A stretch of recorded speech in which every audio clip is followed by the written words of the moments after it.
Hey there. Welcome to the 80/20 rule training. All right. This is a fantastic rule to follow for many different reasons. And without further ado, we'll just jump right in to what this is. All right. So, what's covered in this training is what is it? Okay. Why try it? Who is it for? What does it look like? Some things to consider, and then a couple frequently asked questions.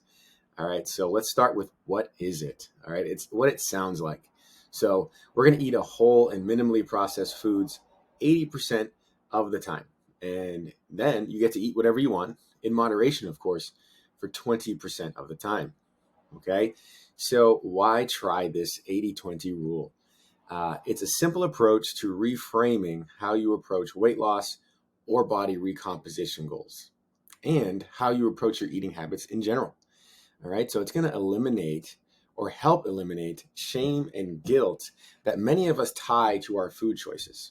Okay. So it allows us to make progress and still eat the foods that we enjoy. All right. Which is super important. So who is it for? Well, in my humble opinion, everybody. Seriously.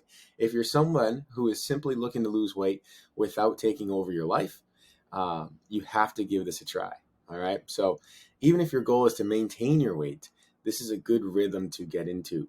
Okay. Over time, you eventually end up building a lifelong, sustainable habit without ever having a diet or plan completely take over your life. All right. So this is especially useful, again, for those who feel any sense of guilt or shame when eating a food that they love that may be a sweet treat or is heavily processed. All right. So let's take a look at what this might look like. All right. 1 week of meals. So this is according to on average a 25 meal week. All right. You're going to see the green checks resemble, target meals that keep you on target.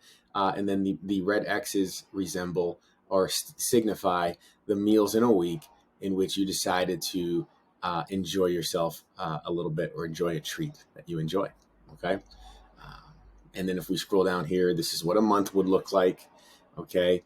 And to spare a couple of pages here, I didn't drop what a year would look like, but over the course of the year, if you did the math out, all right, that's going to give you 960 target meals compared to 240 treat meals. Okay, you can see the large differential there. And you can see, okay, things to consider here is you're going to notice that there are way more green checks than there are red X's, like way more. Okay, so why do we show you this infographic? Why do we show it to you in this way? Well, this allows us to not focus, okay, on the red X's. A lot of us do. A lot of us, will do well for a while, have a meal that we know wasn't our best choice, and then we beat ourselves up over it and we focus on that one red X. Okay, let this what this does is it allows us to eliminate the shame and guilt around the red X's, knowing how many green checks we have completed. Okay, so again, this allows us not to focus on the red X's as something that is limiting our progress or something to be ashamed of, because if you look at the chart again, it's not impeding progress, and it's so important to know that you are still on track to your goals. So enjoy and celebrate those red X's. All right. Frequently asked questions. What if I have a strict goal and I am crunched on time? Does this method still work? Okay. Yes, if need be, right? We can simply change this to the 90/10 rule, which is really neat. Okay. And vice versa. If you're someone that is new to eating clean or considering your health and nutrition, this could be a 70/30. All right. So you can see how this is dynamic and quickly modifiable. Now, I highly recommend trying the 80/20 before you get to a place where you feel like you need to go 90/10. All right. So if you're going to end up setting yourself up for failure if you do anything more than 90/10, especially if this is new. Okay. Next question. How do I start? Well, it's important to know that this may take some trial and error at the beginning. Okay. Let me fix that there. Bang. It's important to know, everything we try that's new brings some trial and error. Okay.